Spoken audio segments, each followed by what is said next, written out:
నకరేకల్ పట్టణంలోని MLA camp కార్యాలయం నందు నకరేకల్, కేతపల్లి, కట్టంగూర్, నార్కట్పల్లి, చిట్యాల మండలాలకు సంబంధించిన 300 లబ్ధిదారులకు కళ్యాణలక్ష్మి మరియు షాదీ ముబారక్ కింద మంజూరైన చెక్కులను ఎమ్మెల్యే వీరేశం పంపిణీ చేశారు.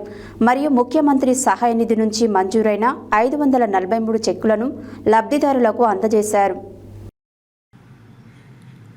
నకరేకల్ పట్టణంలోని ఎమ్మెల్యే క్యాంపు కార్యాలయం నందు నకరేకల్, కేతేపల్లి, కట్టంగూర్, నార్కట్పల్లి, చిట్యాల మండలాలకు సంబంధించిన 300 లబ్ధిదారులకు కళ్యాణలక్ష్మి మరియు షాదీ ముబారక్ కింద మంజూరైన చెక్కులను ఎమ్మెల్యే వీరేశం పంపిణీ చేశారు.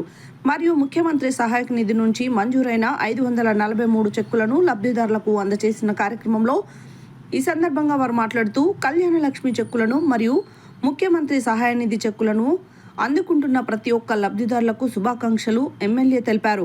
గతంలో కళ్యాణలక్ష్మి పెట్టుకోవాలంటే నాయకుల చుట్టూ తిరగాల్సి ఉండేదని, నేటి ప్రజాపాలనలో ఆ అవసరం లేదు. నేరుగా ఎంఆర్ఓ ఆఫీసులో దరఖాస్తు పెట్టుకుంటే సరిపోతుందని వీరేశం అన్నారు. ప్రజలకు మనం సేవకుడిగా ఉండాలి అని ముఖ్యమంత్రి రేవంత్ రెడ్డి చెబుతుంటారు. నిత్యం నేను అందుబాటులో ఉంటా, న్యాయం పక్షానే నేను నిలబడతానన్నారు. ఇందిరమ్మ ఇండ్లు మన నియోజకవర్గంకి 3500 మంజూరు కావడం జరిగిందని, అర్హత కలిగిన వారికే ఇండ్లు మంజూరు చేస్తాం. ఈ నియోజకవర్గాన్ని అన్ని రంగాల్లో అభివృద్ధి చేస్తామని వీరేశం తెలిపారు. నకరేకల్లో 100 పడకల ఆసుపత్రిని నిర్మాణ పనులను త్వరలో పూర్తి చేస్తామన్నారు. ఈ రాష్ట్రంలో ఇప్పుడున్న ఆర్థిక పరిస్థితుల్లో రేవంత్ రెడ్డి తప్ప ఎవరూ ఈ రాష్ట్రాన్ని నడపలేరు అన్నారు. గత పాలకులు గడిచిన 10 సంవత్సరాల్లో 8 లక్షల కోట్ల అప్పులు చేశారు.